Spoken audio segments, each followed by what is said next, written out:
name is Brandy Campbell, and I am a reporter for Fox Weather based in Miami. So what is it like to be a reporter for Fox Weather in South Florida? It is one big adventure. My stories have brought me high up in the sky, but also dozens of feet into the ocean. But then we also have that serious side because we stick out like a sore thumb here in Florida and we're subject to get hit by hurricanes. You couldn't have told me in a million years that I would get scuba certified on the job and be able to tell stories underwater. Eventually, I came across some stories that were better told if I actually got in and dove myself. So I went ahead, got certified, and documented it. There's something very special about Key Largo. It's the largest of the Florida Keys Islands, also named dive capital of the world. On a good, slick, calm day, 80, 100-foot viz out on Molasses Reef, it's probably the best place in the Caribbean. But it's not the Caribbean, it's the Atlantic right off Key Largo. Professional photographer Stephen Frinks lived on the island since '78, witnessing its beauty, capturing it for others to see. He says the infrastructure and number of divers coming through lends to its fame. What's below the surface draws people to Key Largo year-round to snorkel or go all the way and get certified to discover what's below. When you dive in a tropical area, you will see so many fish, corals, and other marine life that you would never be able to see in person, obviously, if you were above the surface. To get here, you must be certified. You see, before it was at 0, now it's at about 2,000. Natalie with Rainbow Reef Dive Center trained me in 2 days. We started with pool sessions in the morning, practicing skills I had to first study online. And look straight out. During the afternoon, I made my debut to the underwater world, going over the same skills with marine life and corals surrounding us. Remember, leaning back is going to make it so much easier. It was unlike anything else. Lucky for us, weather was on our side, but some weather patterns will keep divers on land. It's mainly wind, lightning, and then in the very rare occasion, a hurricane. Wind could create waves, stirring up conditions below, making it unfavorable to dive. So it may torrentially downpour, and it makes for a really interesting ride out there, and you'll still continue to dive. But if it starts lightning, you hear thunder, that's when we're going to go ahead and do a diver recall. Outside of having a fun time, people dive for several reasons. You see on social media the impacts that are happening to our reef from global warming, climate change. And one of the ways you can experience that firsthand is by scuba diving. Some need the skill for professions like search and rescue, cleaning underneath boats, the sciences, or even in Stephen's case, photography. Very zen kind of thing, being a dive photographer. So you asked me what it's like to me. It's like putting myself in the place of the fish that I'm going to photograph and to project an aura of trust and try to get close enough, that 2-3 feet, or better yet, 1 to 2 feet, and bam, bam, bam, shoot. Sharing for the world to see until they can take a dive for themselves. So I learned about Black Girls Dive through a shark expert at the University of Miami. They are trying to close that gap of opportunity for young Black girls. You could tell a scuba diving story in so many ways, but getting to do it through the eyes of young girls going to the Bahamas to dive with sharks, I thought was really unique and also just a formative time in their lives. Finally, a jump to dive, exploring what makes up 71% of Earth. But it's kind of like surreal every time. These teens traveled from Maryland for an experience a lot of girls that look like them aren't exposed to. My family found out. They were like, well, that's weird because Black people don't usually mingle with the wildlife. Like after I started diving, like more and more, like my family is just like, wow, that's actually pretty cool. Like I see how you would get into that. So I'm hoping like everybody else could see us doing it and then they would get into it as well. Back at home, they worked to get certified for other trips, and now this moment with the Black Girls Dive Foundation. We're actually doing more advanced training where they're doing full face masks with comms. We're going to loosen this up some more. Training girls between 9 and 17, engaging them in STEM through diving and ocean conservation. So what are you guys looking forward to most for this Bahamas trip? Not to lose a finger. Now they're learning about and diving with sharks. So this organization exists in an effort to prime the pipeline for young minority, young females to enter into the marine sciences, or just a STEM or STEM adjacent type of program. Now, before these girls, there was the first Black woman to be scuba certified in the U.S., Shirley Marshall Lee. It was at Grand Cayman. She dove only with men for years until more Black women joined in. I got the new vest, see? Different vest. While she's retired her scuba gear, she says others should get out there. If that's what you want to do, is a lot of fun in it. You know, it's just like you walking, skiing or anything else. You like to ski, you know, you like the snow. If you like water, do it, you know, enjoy it. And they did. The girls dove with nurse sharks, bull sharks, and hammerheads. It was really fun. It was relaxing. It was really great to see sharks like that up close. It was a pretty easy dive. Like we just got to sit and observe the sharks, which was really nice. These girls, they knew what they were doing and they took it seriously, but they still had fun with it. There was a moment I was talking to one of the girls about shark bites, and she was just telling me they don't want to bite people, and she described it like this: sharks don't want to eat people. They think they taste blah, blah. And it just showed her understanding of sharks and just how to simply explain how they feel about people, and I thought that was really cool. Those girls got me ready for my own up-close shark encounter, along with our nation's heroes. 3 days ago, I had one that kept coming up to me. I think he was as curious about me as I was him. With bait dropped, these veterans took on another life adventure, swimming among sharks. Oh, there's a big shark right here. There's 4 of them. There's 4 of them over here. They swim right up to you. It's nerve-wracking. It's like, you know, you feel like at any time something can happen, but it's also like super calm. Surrounded for a couple hours, the ocean floor not in sight. Bull sharks and sandbar sharks. Oh, wow. We had almost a dozen of them at one point. Someone said they saw a hammerhead. Shark Addicts partnered with the Wounded Veterans Relief Fund to celebrate these vets for Independence Day. You know, a lot of our veterans, they really want to be with other veterans because when you get out of the military, you're kind of on your own. They raise money to support veteran dental needs, prevent homelessness, and create a community through unique experiences. You know, talk shop and talk old memories, and then just getting prepared to swim with sharks, which is, you know, it's kind of a thrill. Like, you know, the only kind of thrill you get would be like going outside the wire or skydiving. Now they can add this to their list of life experiences and thrills. I think it appeals to a lot of veterans because you don't go into the military looking for an ordinary day, an ordinary lifestyle. To be out there with this group of people and people that sacrifice so much for this country, it's amazing. Love it. And it helps if the weather is nice. Hey, weather was awesome. You know, the seas were calm. We had great visibility out there, and yeah, it couldn't have been more perfect. So thanks to Fox Weather. Fearlessness of these veterans, some of them were actually hoping that the sharks would get close up to them. Like they wanted to touch them. I wasn't going to do that part though. It meant a lot to be there and share that experience with them because they were there to build community.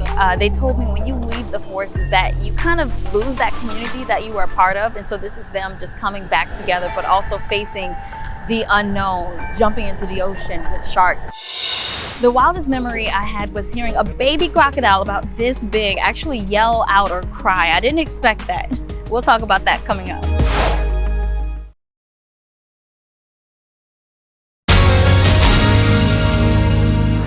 So I had never heard about mangrove trees until I moved to Florida, and I figured there are probably other people who haven't either.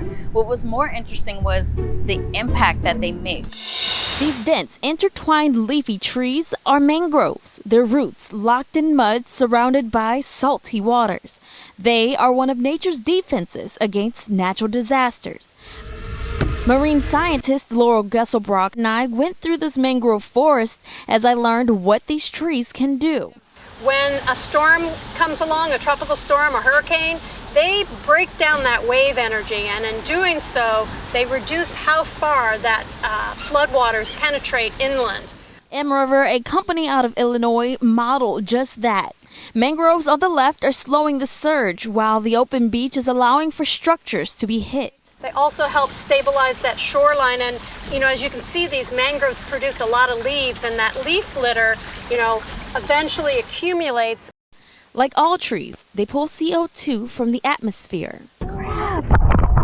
The mangroves are also home to a variety of ecosystems: birds, crabs, fish, and even iguanas. While strips of mangrove trees and forests just like this one provide so many benefits, there are several threats to them. We have cut them to build properties and clear beach views. Hard structures have prevented inland growth and acclimation to sea levels. These mangroves may not be able to keep up with sea level rise. They may be flooded to the extent that eventually they start to die off, and a storm could knock them over more easily than in the past. Meanwhile, projects to restore and plant new ones are underway. On Miami Beach, a new project will plant almost 700 mangroves, mixing green with gray infrastructure. We're so happy to be able to add to our protective dune system. Using nature to protect us from now and in the future for storm surge is so important. And it's also why we live here, and we want to be able to enjoy our beautiful environment. I hope that people embrace their protection and their restoration and their sufficient funding to keep the stands that we have healthy, and also that in areas where they're colonizing now, that people don't get concerned that they're colonizing these areas, and they just embrace the fact that our ecosystems are changing, but it's not necessarily a bad thing. What I took away from this story was to not discount the various parts that make up our ecosystems. Some people might look at them as just a jungle of trees, but really they have a vast impact and they can protect so many people. The most surprising part was seeing all of the life that lived in them. Underwater, tangled up into their roots were fish and all types of marine life, but even above the roots and above water you could see colorful crabs, but even birds. They were coming down and landing in the mangroves, so it was just like bustling with life. The thing I found most interesting about firefighting efforts here in Florida was the fact that Florida does the most prescribed burns across the nation. They actually burn over 2.1 million acres of land every year. In Babson Park, Florida, there's a noticeable crackle. It's sweet relief, especially for that guy, because that guy has been waiting all growing season to get our first burn in here at Tiger Creek Preserve.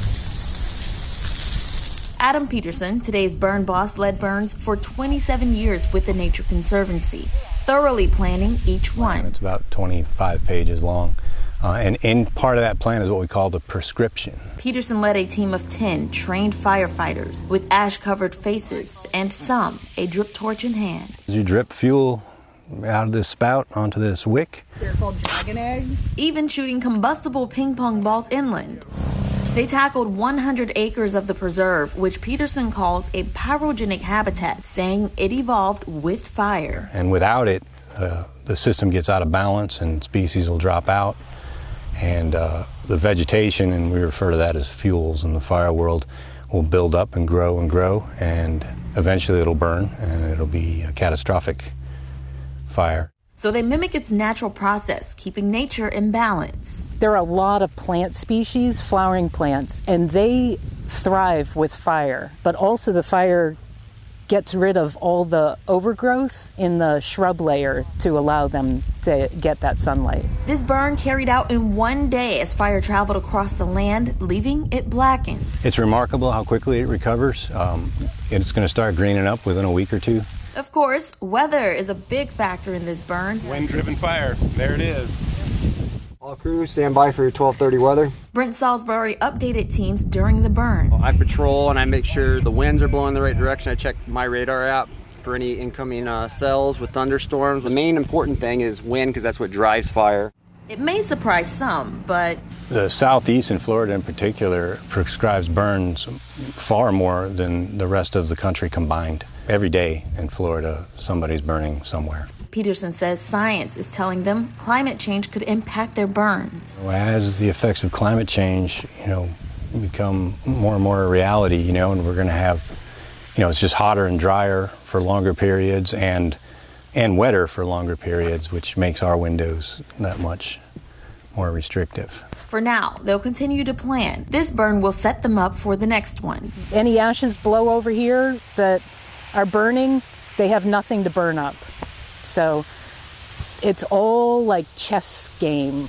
In 3 to 5 years, they'll return to burn on the same patch of land. This is fire, so it's a little chaos. It's a little intimidating. I don't want to get up in it. This is what this landscape needs to thrive. So it is a really nice sound to hear. So I came across this story through a contact with the Nature Conservancy. She told me, Brandy, we got to get you out on a burn. And she told me that, said you're going to be burning something on purpose in Florida. Okay, we're coming. So I found out about these crocodile preservation efforts in Florida because I normally reach out to the power companies about how they are reacting to any weather impacts and their customers being out of power. But instead, this time they told me about a record number of baby crocodiles hatching on one of their nuclear sites. And so they brought us there, gave us a tour throughout the canals there, and even got an up-close look at some of the hatchlings. This actually started with the accidental discovery of a nest in 1978. The plant and the canals were built in the 60s. Biologist Mike Lorette credits the location for the croc's appearance. It's prime crocodile habitat, and essentially they're attracted to come into our areas thanks to our raised berms, which allow the females to nest away from flooding. Nesting season started in April, with hatching ending around August. Mike anxiously counts the newbies after last year's numbers broke a record with 565 hatchlings. Last year is going to be tough to beat. We had the most hatchlings ever recorded in the history of the program since 1978. Thanks, sir. Mike gets on his airboat, surveying the area. You can see some of the egg fragments here. He shows us where the mom trailed into one of 40 ponds they dug, providing fresh rainwater. So here it holds it so it keeps that film, that freshwater film, so that the hatchling crocodiles have access to fresh water for the first 3 months until they develop their salt glands. And then they're ready to go off and out into the system. At night, they collect the newborn crocs, keeping count. These efforts and the home FPL provided led to positive impact. The crocodile's population growth led them to being declared by the U.S. Fish and Wildlife Service a threatened species instead of endangered. Now, part of their management program involves processing these 5-day-old hatchlings. So Mike is gonna go ahead and tag them, and then they'll re-release them back into the southern part of their canals. Measure head length, weight. Then we'll cut a unique scoop clip number. After you guys release them, what happens? When we release them, they're on their own. And we'll go out 4 times a year and try to catch them again to monitor how much they've grown, how much they've moved, and just find out the overall health of the American crocodiles here in the Cooling Canal systems. Okay, can we release? Let's do it. Okay. Here you go, little buddy.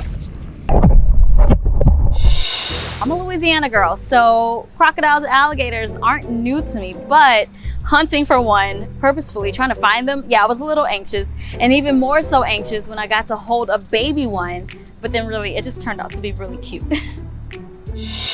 All right, I cannot talk about all of these adventures without including my skydiving one, because that one actually turned into breaking news.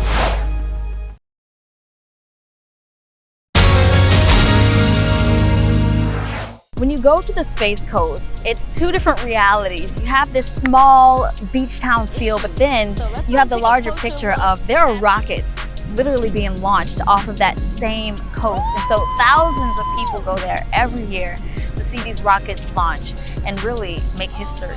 Seeing a launch in person almost feels like you're watching it on TV because it almost doesn't feel real. I can say with zero hesitation that we are ready to fly. Stop. Go Falcon, go Dragon, Godspeed, Axiom 1. Mark, Larry, Michael, and Eton are the first to do it after earning their title as private astronauts. You had to have passed many of the NASA professional astronaut tests. We passed them all. And you have to do what they deem to be worthwhile research. We're doing some 25 experiments encompassing some 100 hours of research. Some being technology demonstrations. The two-way holoportation, which will be the first time if successful, it'll be the first time that's done between Earth and the space station. All right, we got a live view of the crew inside Dragon Endeavour there. The vehicle they took up to accomplish this is no stranger to space travel. It was the 5th flight for the Falcon 9 first stage booster It landed on a drone ship in the Atlantic after separating from the Dragon spacecraft holding the crew. It's the third mission for it. Now, while it's the first private trip, it's the next logical step for space exploration. It's a precursor to bigger plans. Axiom Space is working on their own station. This is one of the first steps, establishing that commercial station there to provide that next step to commercial stations further out, maybe in lunar orbit, maybe asteroid mining, all these different industries that can become futures for commercial industry. Inside the cabin, they just got the okay to lift their visors. All right. For now, it's all about their journey ahead. The crew is getting comfortable and will get rest ahead of docking the ISS. I suspect if you ask me post splashdown, one of the highlights is going to absolutely be the view from 250 miles above Earth. Skydiving on TV. You know what? That was really nerve-wracking, but I always said I wanted to skydive. It was a bucket list thing for me. However, I never put a date on it, so this just pushed me to do it. I didn't know it was skydiving, and a manager said, "Are you going to be jumping out of a plane for this?" And I had to think for a second. I'm like, wait a second, what am I doing? Tandem jumping. And I made that call, and I'm like, this is probably silly, but are we jumping out of a plane? She said yes, but I could not back out. I had to go through with it.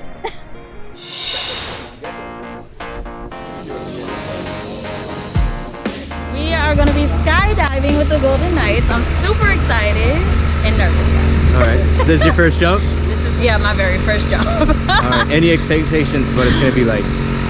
Like a roller coaster? Maybe, yeah. All right. Roller coaster feeling, but I'll probably have the craziest face. We'll see.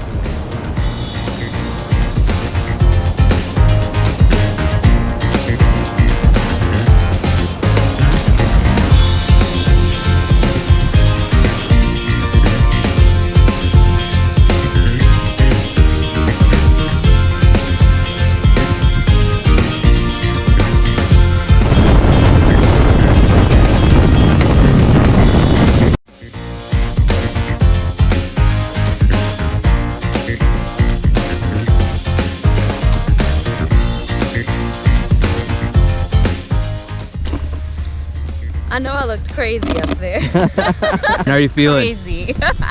Insane. I feel great, and that was an amazing experience. I would 100% do that again. These guys, go Army. Go Army! Now, I also spoke with Matt. He's part of the Navy Leapfrogs. He says we were actually about 13,000 feet high up in the sky, and when we jumped out of this plane, we were going 120 miles per hour. Just less than a minute of free fall and then a couple of minutes under a parachute. A little different to what we do for our demonstrations, but all the same concept. Alright, so you just jumped out of a plane. How are you feeling? I feel good. Was it what you were expecting?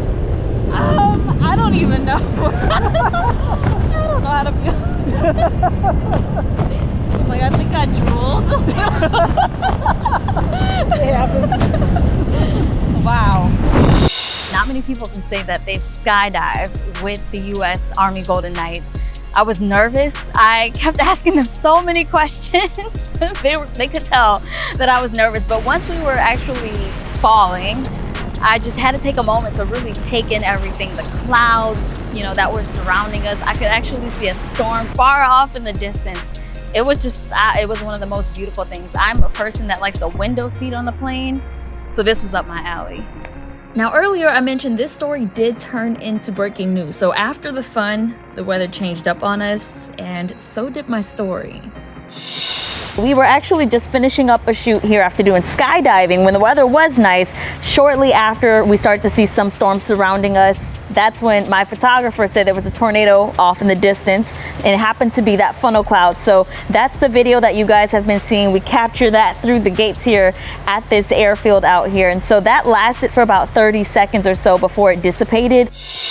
Reporting on weather, it's really meant a lot because you can first off have a big impact on people's survival during storms, or just everyday enjoyment, just letting them know what does it feel like outside, or what is it like to experience a certain thing. So it's just having that impact on people and just enjoying the job at the same time. I never know what weather reporting will bring me into, what situation. However, I'm always excited to bring everybody with me and see what's next.